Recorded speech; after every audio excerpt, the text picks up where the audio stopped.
Hey, welcome back to the shop. So what have I been up to this week? Well, we got a lot of little things going on here. Still working on this crazy table, this one here, but I finally figured out what I was going to do for the outside edge all the way around. And what I did was I took that back down. Let me show you. A while ago, I made a chess set on the CNC machine, and I used these 2x2 chunks of mahogany and what was the other one? Black walnut, I believe. At any rate, I had these guys all left over, so I took them over on the old bandsaw and I sliced them into, well, 3/4 inch tall pieces, end grained, and went all the way around that thing. Again, this is all going to be in a video once I get this thing done. I've got one coat of epoxy on it going around to seal it up all the way around, but you can see that there's some unevenness here, but we can fix all of that. I'm hoping that when I pour the epoxy over it, the auto leveling feature built into epoxy will flatten that out. I'm going to let it, so that'll be the last thing I do in the shop today. I'm going to put down some cardboard, elevate that thing with these guys here,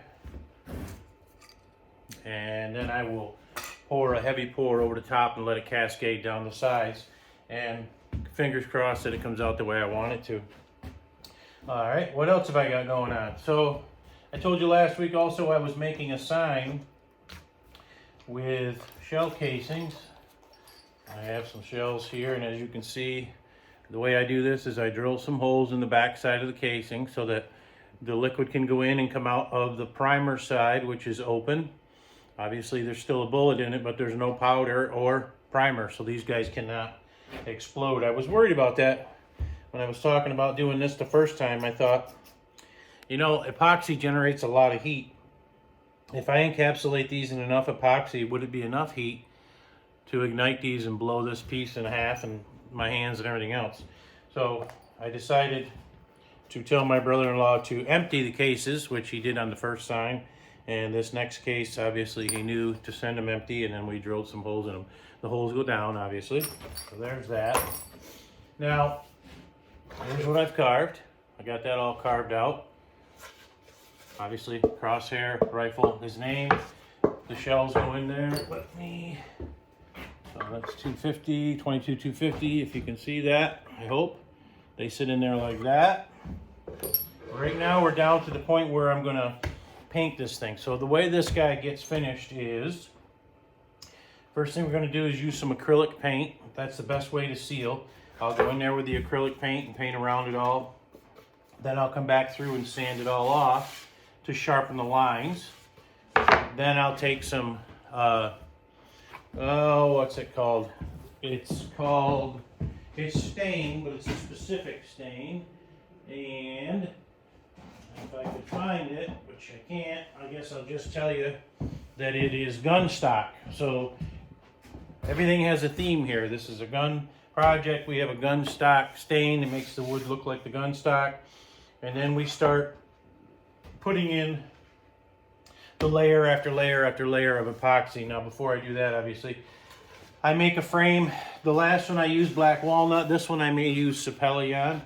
And it's just your square half lap corners raised up a little bit, not like this, like maybe 3/4 of an inch, enough that it gets me over the tallest shell. And then I pour until I have all of the shells completely covered, and then we go around the outside and finish the outside frame with lacquer or something of that nature. So that's that. So this guy would be where this guy is. This was the first one I cut out, and I didn't like the rifle. I didn't like the double line. I didn't like how it was chipping out. So this one is trash.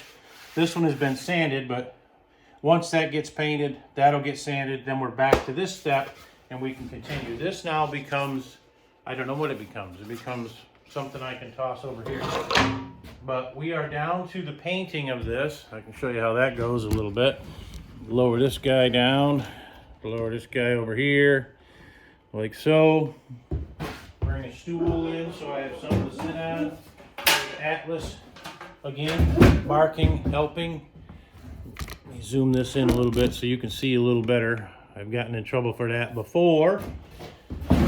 So I just take a pie plate, we put it on upside down, take the paint a little bit. This paint is very thick. It's kind of like toothpaste, maybe a little bit less than toothpaste. Now, when you paint things, little tip, I learned this when I used to do tattoos. If you're right-handed, you start on the left side of your project and you work to the right. If you're left-handed, you start over here and work your way this way. That way, well, in the world of tattoos, you're not rubbing off the stencil with your hand while you're working the machine. I don't do tattoos anymore, but the same principle applies here. We want to start on the left side and we want to start painting and not put our arm in our hand in it. Now, I don't have to be overly critical about staying underneath this edge. What's more important is getting enough paint on there to seal it. This is one of the best sealers I've found for epoxy. I'm trying to be a little bit careful here so that I don't have too much sanding to do, but I mean, other than that, it's just rub it in there, let it seal, and keep going around. Now, I'm not Picasso by any stretch of the imagination, but I did do quite a few years of art classes in high school, every year as a matter of fact, I did. It was something that I enjoyed doing. I can draw. I cannot draw a portrait. I do not know why I cannot do that. I can't get the noses right. I can't get the shading correct on them, but, anything else, dragons, clowns, all that good stuff, I can easily draw. I can draw water. All you have to do is open the spigot. I can draw that. But this continues on and on. We'll just keep going all the way around this thing, and once this is all done all the way around and I'm satisfied with it and I let it dry overnight, then I'll take the old sander to it. We'll use the Orbital with probably a 150 grit sandpaper on it. I don't want to go too deep into the plywood because I don't want to take the first clean layer off, but I do need to get rid of the paint that I'm putting on here. Check the edges when you're doing stuff like this, because a lot of times you'll miss. Like I missed the back side of that R. And we just go around and we make sure it's painted. I had not got the legs for this. I got that too tight. I have not got the legs for that table done yet. I haven't picked out the wood yet. I don't have it. I have the programming done, but I don't have the wood picked out yet. If anybody's got any suggestions for that table, for the legs, for the bottom half, let me know. The feet are sapelli. The feet and the apron, somebody pointed out that the word I was looking for in the first one of these videos I did, I couldn't think of the word I was looking for. It was apron, and I figured it out shortly after I had stopped the recording, but the person made a comment and said, hey, it's apron in case you don't remember, dummy. So I have that. Let's see, what else have I got going on in the shop? Oh, there's something I know that I have going on that you might find interesting. As you recall, I was doing a test with this guy over here. I was doing a test with this guy, and I had it's coming apart. I got too rough with it here. I had the other pieces on the mill that I was cutting out. Well, I don't want to brag, but look at that baby. I'm hoping that I'll have a video on this thing tomorrow. Now, obviously, if it's going to be a box, it's got to have a bottom and a top. But the purpose of this video was to prove that I could do a inside miter with a 90-degree V-bit and an exterior relief carving that matches all the way around. So I have done that. The tape is on the top so that the lacquer that I put on here didn't get on the top, so that I can still glue or do whatever I want to do to the top. Obviously the bottom sits down so you wouldn't see it anyway, but that, I'm pretty proud of that. I'm pretty proud of how that came through and has worked out. So when I took it off the mill, I was like, get out of here, there's no way. On the second try, sure enough, second try, and we nailed it.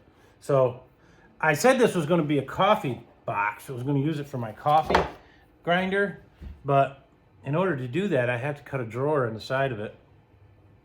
And I don't know if I want to cut a hole in it and wreck it.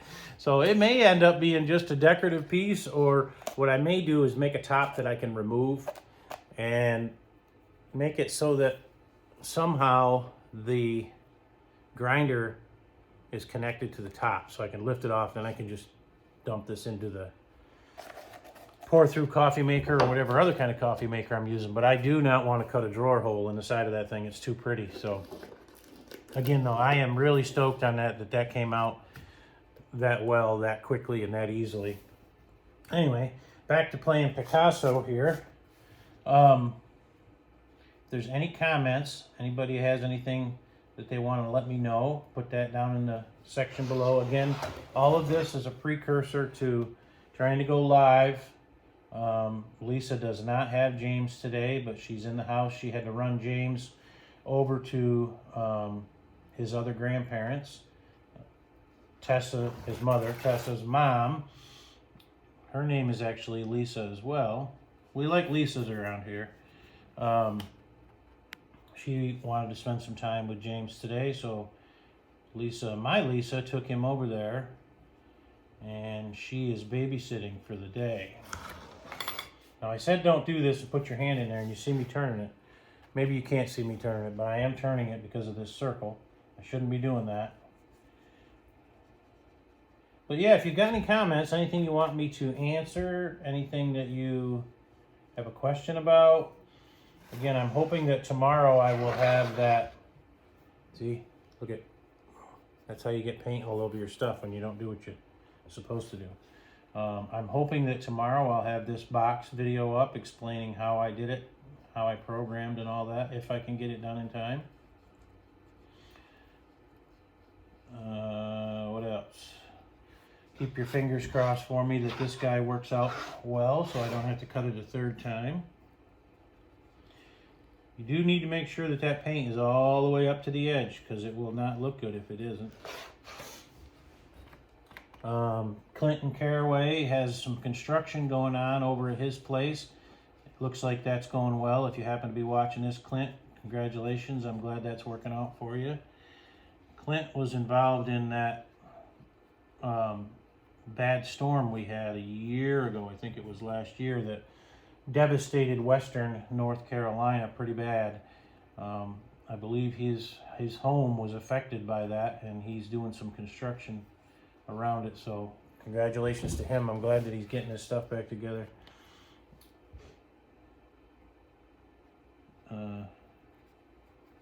Yeah, I mean, everything's going good here in the shop. I've been basically doing stuff on Saturdays and Sundays now. I'm not coming out here too much at night after work. My day job, I'm spending a lot more time in the field with the technicians, and I got to get, used to that much physical activity again. I haven't been as physical in the last few years out in the field as I'm doing now, so I get a little more tired being that I'm older now.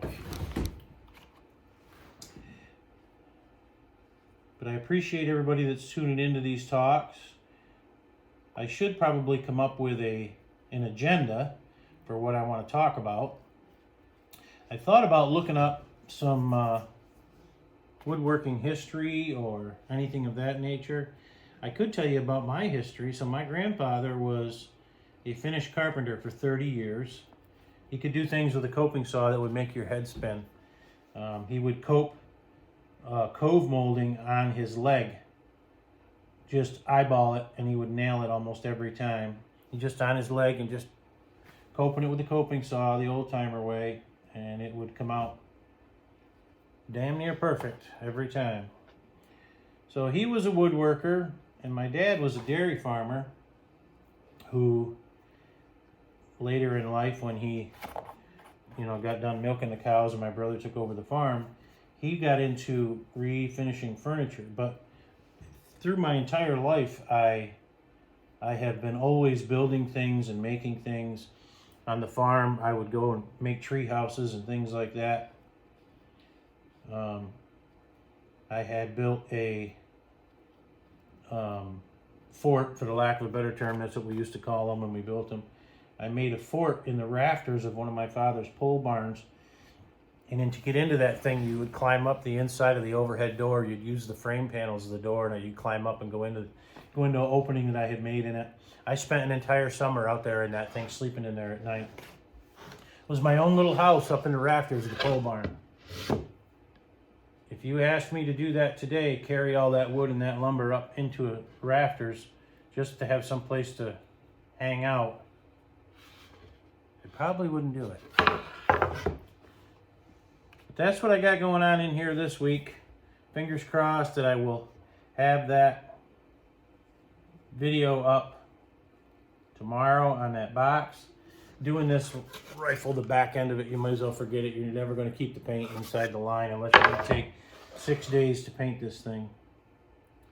But the object is to get the void filled with paint and sand off the top side. But I want to thank everybody for tuning in this week. This has been like a crazy thing that I've come up with here just to talk to y'all, kind of bring you into the shop. As you can see, again, the shop is a mess. When I'm working on stuff, it becomes quite the mess in here. The machine is running behind me, not carving anything, but you can hear the fan and the circuit board running. So, at any rate, again, thanks for tuning in. Thanks for, all the support throughout the years and stuff. And I think I'm going to cut it off there. Again, please give me some topics that you'd like me to talk about in the comments below. That'll help me with these talks. I kind of ramble a little bit until you all tell me what you want to hear or what you're going to ask me about. As always, thanks for watching. I'll catch you on the next one.